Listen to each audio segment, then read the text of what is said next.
제네시스 G70을 가지고 리뷰를 해보도록 하겠습니다. 좀 좁긴 하네요. 모든 걸 다 만족시킬 수는 없잖아. 아니 절대 안 되죠. 이게 우리나라에 최적화해서 만든 차 같다. BMW에서 도저히 그 가격에 살 수 없는 차를 살 수 있어서 판매가 올라간다. 현대라는 브랜드하고 제네시스의 브랜드가 큰 차이가 많이 없다는 것 같아요. 타겟 고객층이 어디냐 이거.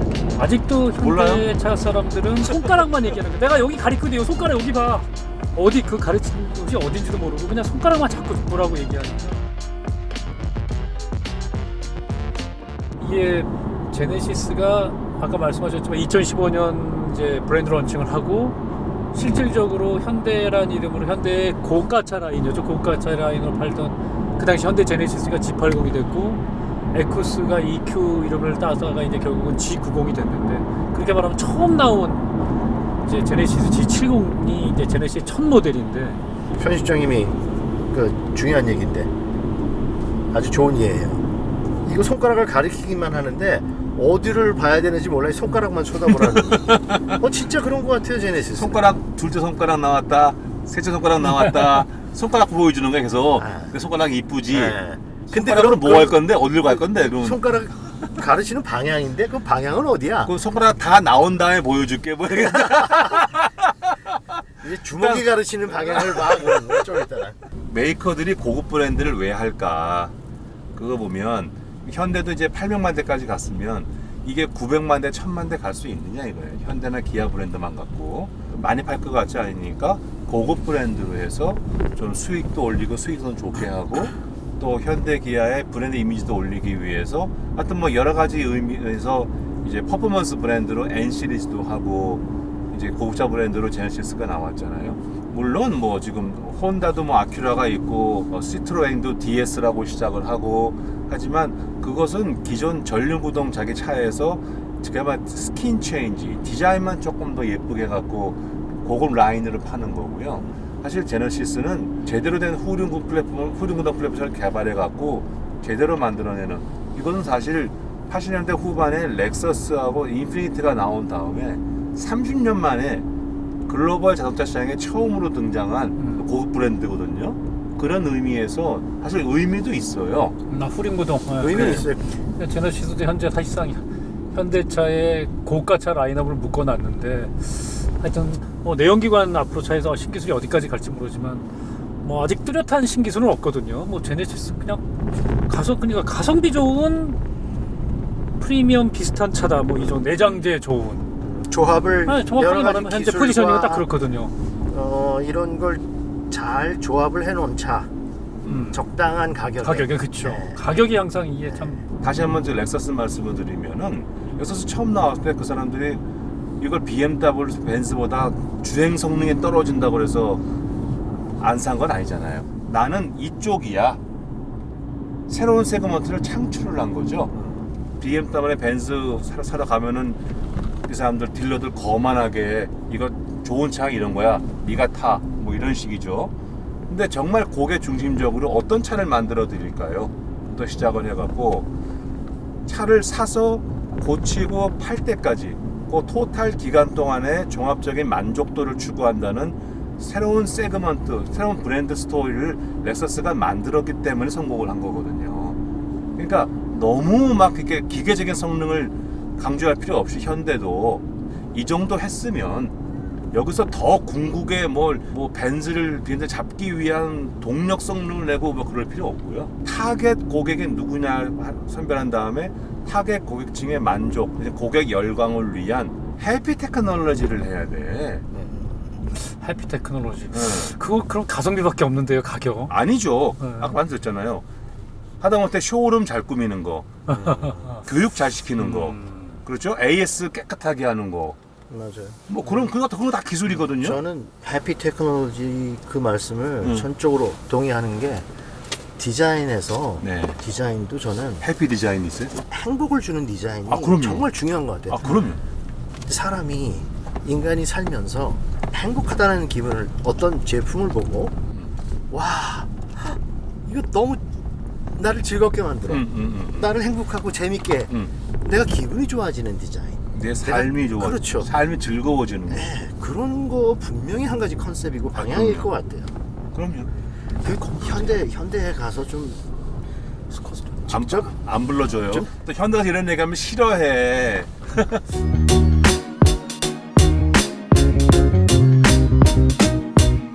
그러면 이제 인테리어 디자인, 뭐 시트뿐 아니라 소재감뿐 아니라 그래도 적절히 눈에 보이는 데는 다 고급 소재를 썼고 물론 뭐 알칸타라까지 다 사용하진 않았지만 전체적으로 인테리어는 어떻게 보세요?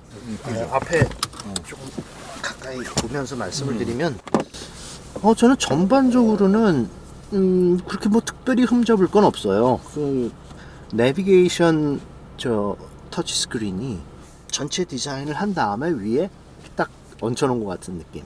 근데 저렇게 위에다가 올라가는 차들은 캐딜락이나 또 아우디 같은 경우에는 스위치를 끄면 이렇게 쭉 내려가거든요, 안으로. 그런 게 있죠. 근데 이거는 그냥 덜렁 위에 올려 붙은 것 같은 느낌.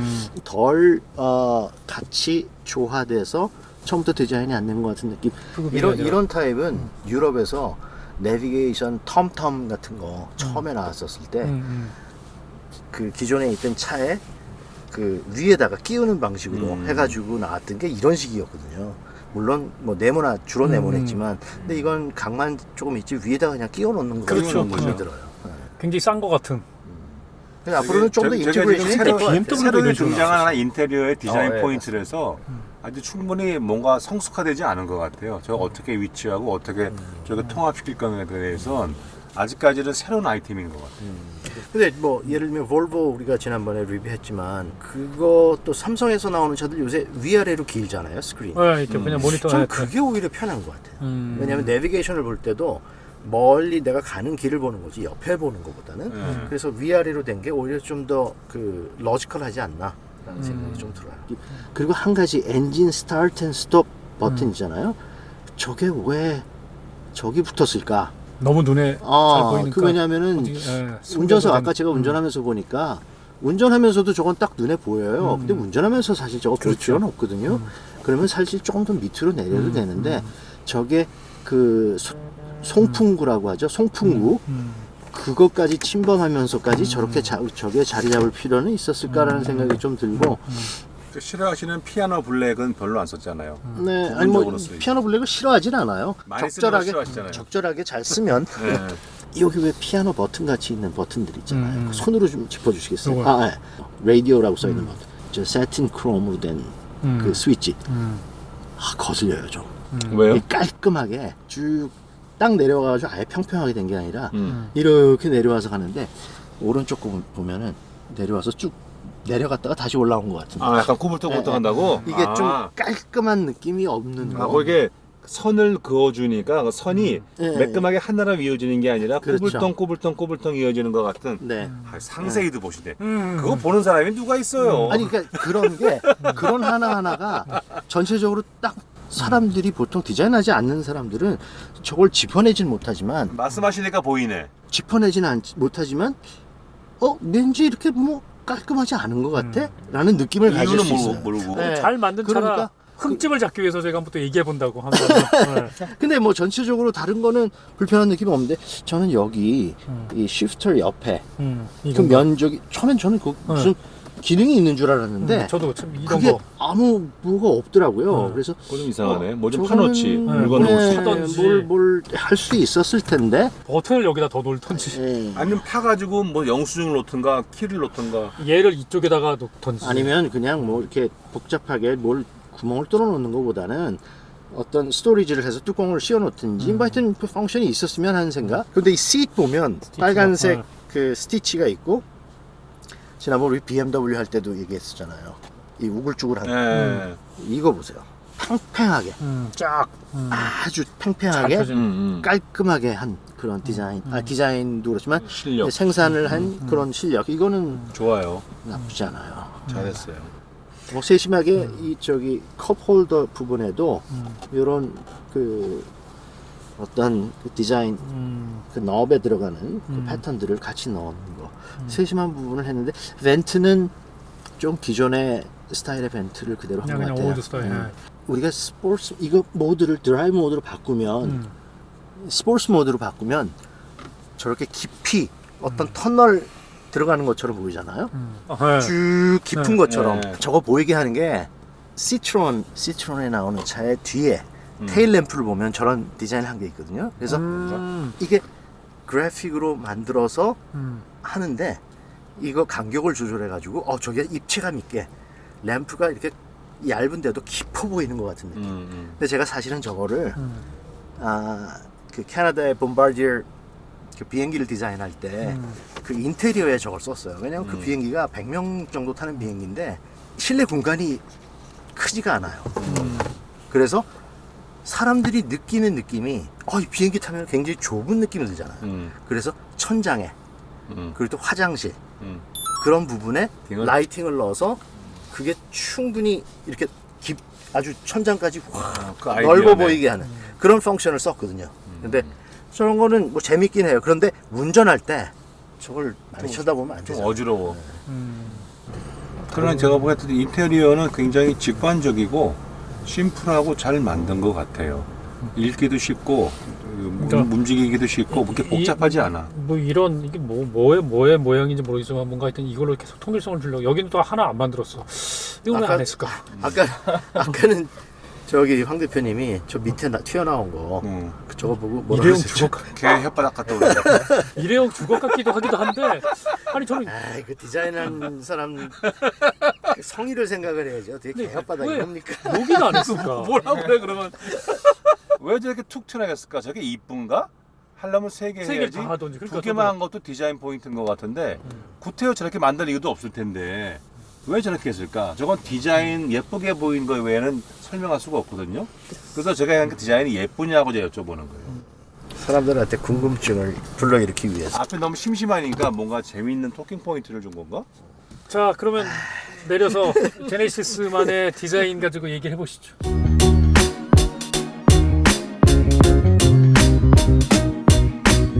일단 차는 저는 뭐 가까이 가가지고 앞에 뒤에 뭐 디테일을 보는 것보다 제일 중요한 거는 프로포션이니까 멀리서 이 차의 프로포션을 본다면 뭐 아주 특별하고 새로운 느낌보다는 그냥 안정적으로 균형이 잘 맞춰진 것 같은 느낌.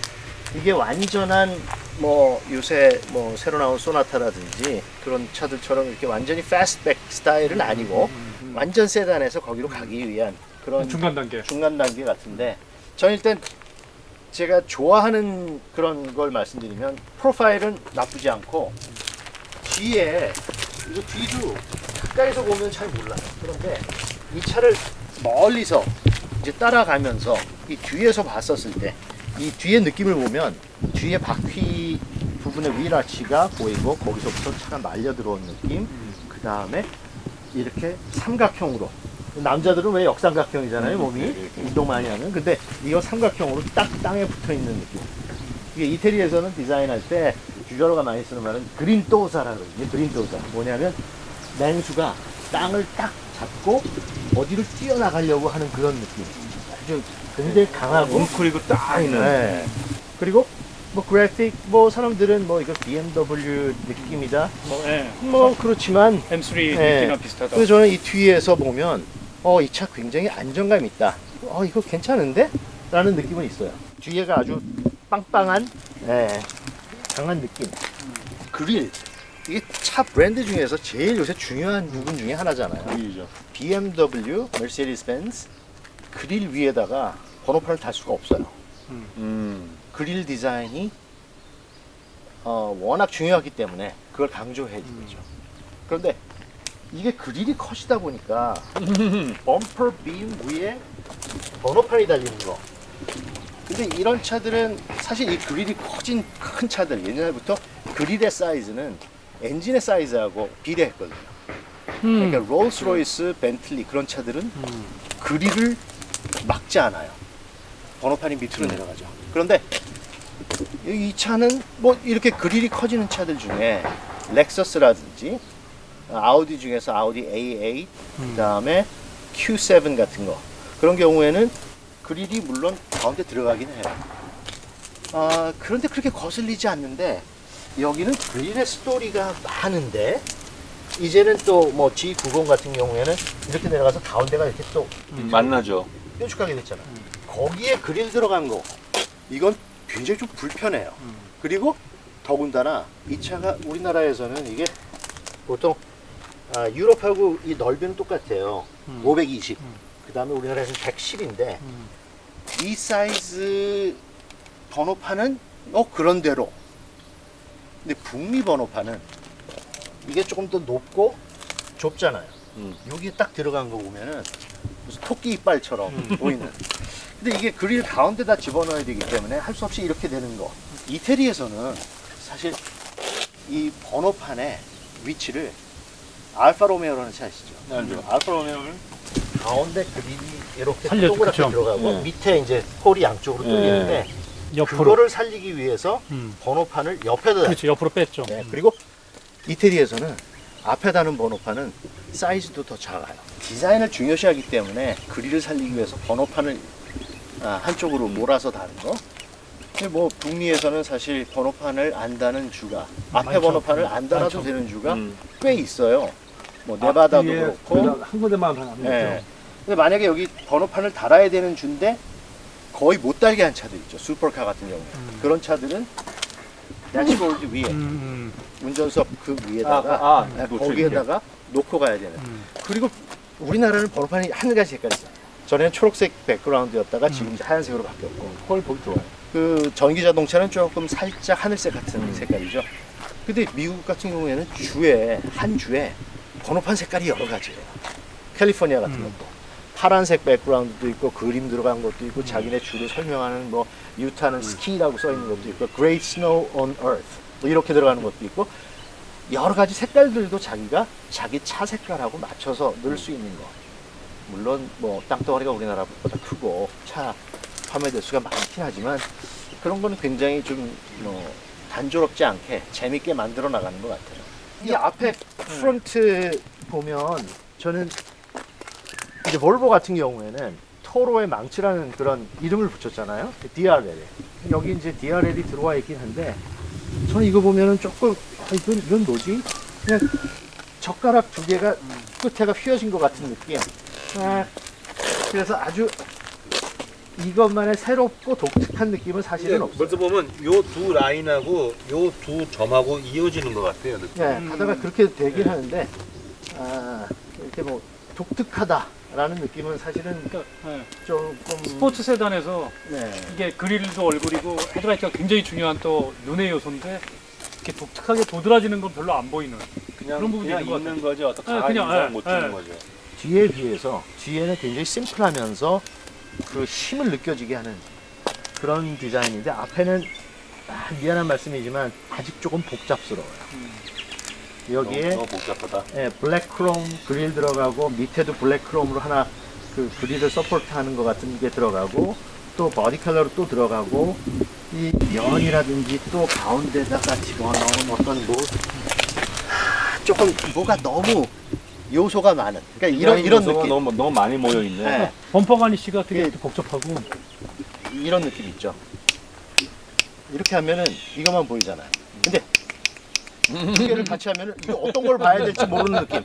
이게 너무 뭘 많이 섞어놓은 전부도 그런 이 느낌이 조금 블랙 크롬은 좀 마음에 드는데. 블랙 아주 크롬은 스포티해 보이고. 블랙 크롬은 전체 옆에 뭐 가니쉬로 살짝 넣은 거, 사이드 라인. 사이드 미러. 미러에 밑에 들어간 거 이제 저 뭐 블랙 크롬으로 한 거. 이거는 그냥 크롬보다는 사실 조금 더 스포티하게. 요새는 그게 멋있어요. 조금 트렌드긴 해요. 물론 아주 고급스러운 차들은 아직도 그냥 크롬을 쓰지만 고급차인데 이 단차가 너무 벌어져 있는 거 아니에요? 이건 금형 문제인가요? 이건 현대차만도 못한 것 같아. 이 단차가 너무 커요. 얼마 전에 그렇죠. 지난번에 저희 봤던 소나타보다 단차가 훨씬 큰.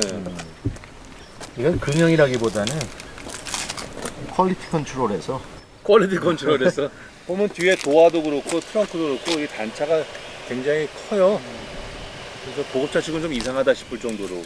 그래서 저는 전반적으로는 뭐 인테리어도 그렇고 엑스테리어도 그렇고 아주 특별하게 와우 하는 건 없지만 그래도 이거는 왜 이래? 라고 하는 뭐 이렇게 아주 잘못된 거 그런 부분도 찾기는 쉽지는 않아요. 참.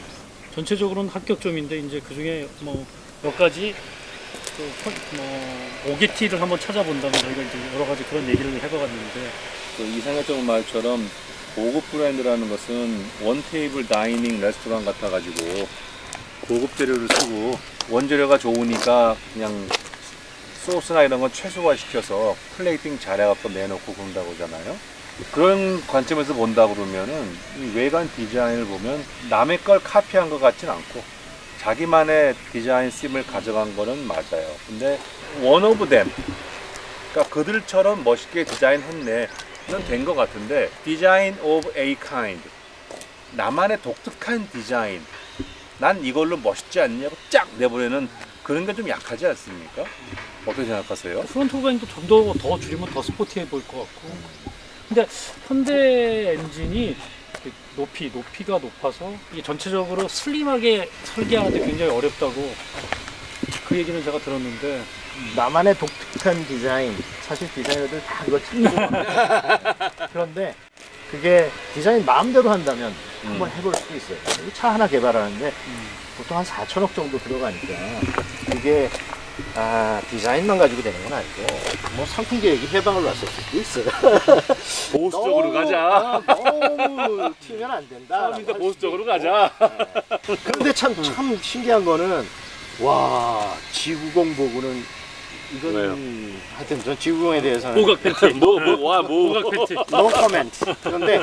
그런데 저는 사실 이 차는 이상엽 전무가 오기 전에 아마 디자인이 끝난 것 같고 뭐 이상엽 전무가 온 다음에 1년이 나오는 디자인 그거는 아마 다음에 나올 G80 그게 조금 뭐 좀 기대가 되긴 해요. 이거 아까 또 우리 얘기했던 트렁크 공간. 왜 그렇게 트렁크 공간이 좁았는지. 이게 생각보다 트렁크가 굉장히 좁잖아요. 네. 좁기도 하고 현대기아가 이런 거 용납 안 하는데. 깊기도 바닥에 너무 올라와 있어서 얕아. 근데 보니까 여기도 이제 뭐 BMW 3 시리즈 같은 경우에는 오른쪽에 배터리가 배터리, 붙어 있어 있지만 이 차는 이 가운데 이렇게 가운데 네. 큰 배터리가 들어가 있잖아요. BMW도 비슷한 사이즈 같았어요. 왜 우리 3 시리즈 했었을 때 배터리를 뒤에 무게 있는 배분. 이유가 뭐 무게 배분이다 뭐 여러 가지 얘기를 많이 했잖아요. 근데 다 이유가 있을 거예요. 근데 이유 저는 있죠. 이제 알파 로메오에서 했었던 거를 왜 우리는 뒤에다가 못 넣느냐. 왜냐하면 헤드램프라든지 여러 가지 그런 거를 넣는 자리가 부족해서 디자인에 제약이 있으니까. 근데 요새는 이제 다 뒤에 넣기 시작하는데 무게 배분은 사실 저는 가운데다 넣는 거는 무게 배분을 제대로 할 수 있는 이유 중에는 하나인 것 같아요. 오른쪽에다가 넣으면 무게 배분 오케이 뒤에다가 넣는데 그럼 한쪽으로 더 많이 쏠릴 거 아니에요. 그러니까 어떤 사람이 그러더라고요.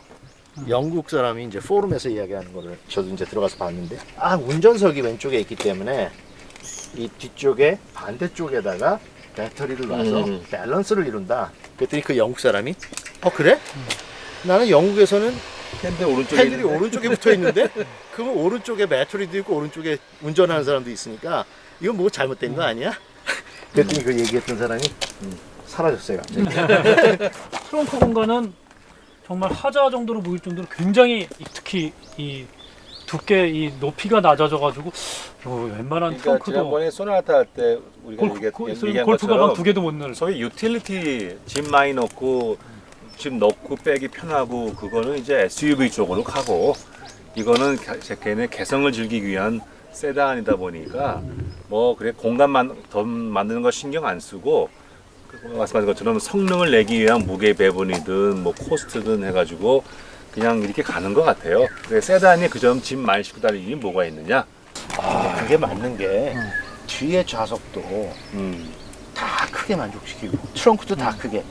그럼 이 차 말고 다른 차를 사야죠. 이 차의 컨셉은 그게 아니거든. 이제 잘 달려야 되고 네, 제네시스의 컨셉은 잘 모르겠지만 이 차의 컨셉은 이 사이즈의 이 G70, G70의 컨셉은 트렁크 크게 하고 뒷좌석 넓게 하는 그 컨셉은 아닌 것 같아요. 딱 겉으로 보기에는 이 위도 올라오고 그래서 뒤가 빵빵하잖아요. 그러니까 트렁크도 클 것 같은 느낌이야. 트렁크 리드. 근데 딱 열어보면 그러면 이제 갑자기 반전이 큰 걸 넣기에는 좁지만 밑에 작은 공간을 배분해서 발그락거리지 않게 조그만 것들을 여기다 다 스토리지 할 수 있다라고 얘기할 수도 그런 있죠. 거죠. 네, 그런데 그거는 뭐 이것도 아마 제네시스도 이거 이 트렁크 여는 스위치가 여기로 바뀌지 않을까?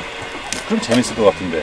아니 뭐 요즘 다르잖아. 현대도 그렇게 돼 있고 여기 만지려고 그러면 무슨 뭐 먼지 네. 묻을 것 같잖아요. 그러면 안 보이니까. 벤츠도 헤매고. 네. 요거 누르면 재밌잖아. 벤츠도 삼각대를 누르지. 여기에서 이 뒤쪽에서 보는 볼륨 그 느낌 그걸 잃지 않았으면 좋겠고 너무 많이 막 그냥 장난을 안 쳤으면 좋겠어요. 그렇지만 앞에 부분 같은 경우에는 사실 이 차도 이렇게 노즈가 가다가 소나타만큼은 아니지만 그릴 가기 전까지 가다가 코가 맨 끝에서 푹 꺾어지는 것 같은 느낌이 좀 들거든요. 하여튼 앞에 부분은 저는 신경을 조금 더 쓰면은 더 좋은 차가 되지 않을까. 지금도 좋은 차지만. 지금 G70 타는 많은 그 유저들의 불만 중에 또 한 가지가 나쁜 연비인데요, 정말. 뭐 그런 얘기도 있습니다. 이게 3.3 터보에 350마력을 즐기면서 연비까지 기대하는 거는 좀 무리 아니냐라는 의견도 있지만 동급 뭐 BMW라든지 벤츠 같은 비슷한 출력의 차보다 연비가 떨어지거든요. 근데 실제로 떨어지죠. 네, 저희가 아까도 4.4km? 네, 5km 이하가 나왔고 지금도 평균 연비 6.4km밖에 안 나오고 있는데 말씀 좀 해주시죠. 연비면 캐딜락 에스컬레이드 정도 아니에요? 그죠? 6000cc 되는 차의 연비 정도인데 V8 그쵸? 이게 험머나 경쟁차보다 특별히 무거운 것도 아니고 왜 연비가 떨어질까 하는 얘기는 그건 결국 파워트레인 엔진 실력이고 그다음에 엔진과 미션의 매칭을 좀 더 효율적으로 해야 되는데 아직 그런 기술이 안 되는 거죠. 이게 트윈 터보 붙이고 막 그래가 파워업 시키고 그런 파워업을 부드럽게 잘 하는 것도 실력이죠. 그거는 됐는데 그러면서도 연비도 잡아야 되는데 아직 그런 경쟁 모델에 비해서 거기는 아직 못 갔다. 저는 그렇게 생각하고 있습니다. 아직도 이제 파워트레인은 프리미엄 브랜드로 가기 위해선 꽤 많은 숙제가 남아있는 그렇게 봐야겠네요. 그쵸? 현대가 그 고민이 많을 거예요. 사무실까지 돌아갈 기름은 있어요? 네. 필요 없어요? 아제라이드 G70 편 북미 올해의 차 모토트렌드 올해의 차 수상을 기념으로 G70을 한번 따져봤는데요. 제네시스가 프리미엄 브랜드로서 자동차 프로덕은 합격점을 어느 정도 줄 수 있었지만 앞으로 딜러 네트워크라든지 전시장 그리고 마케팅 대화로서 또 어떠한 언어로서 디자인 언어로서 소비자와 대화를 할지 그리고 소비자를 팬으로 만들어낼지에 대한 숙제는 여전한 것 같습니다. 그 부분은 하반기에 나올 GV80 제네시스 첫 SUV를 가지고 리뷰를 해보면서 다시 한번 점검을 해보도록 하겠습니다. G70 제가 맨 마지막에 하겠습니다. 제일 어려우니까. 제가 먼저 하죠. 그 G70은 제가 보기에는 BMW, 벤츠, 아우디, 제네시스 특성들이 있죠. 그래서 호불호가 있겠으나 테크니컬 레벨로 볼 때는 그 같은 급에서는 올라왔다고 보고요. 디자인적으로도 누구하고도 닮지 않은 독특한 역시 디자인도 호불호가 있습니다. 하지만은 자기만의 디자인을 가져간 그러면 저보고 살 거냐? 그건 저는 안 삽니다. 왜냐하면 저 아직 애가 어리고 애가 셋이나 있기 때문에 저는 뒷자리가 중요하거든요. 너무 좁아요. 그래서 젊은 사람들이나 애가 어린 사람 타긴 좋을지 몰라도 저는 차라리 스팅어가 저는 좋아요. 뒤가 넓기 때문에 GT 스타일로 그래서 훨씬 더 편하게 탈 수 있을 것 같아요. 근데 한 줄 평이 왜 이렇게 기세요? 아니 뭐 이제 스포츠 세단을 사겠다 그러면 수많은 옵션 가운데 G70을 고를 것인가 그걸 여쭤보는 거예요. 그 정도면은 저는 네. 예스. 3.3이라면 3.3 아쉬운 건 그 페이크 사운드가 조금 더 컸으면 좋겠어요.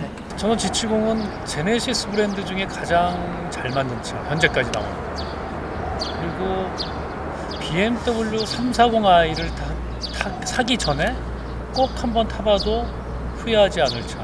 부부 둘이서 탄다면은 기분 때에 따라서는 260마력의 출력으로 기분 좋게 드라이브를 할 수 있는 차로 아주 상당히 괜찮은 것 같아요. 저는 제가 보기엔 현대 기아가 만든 차 중에 가장 괜찮은 차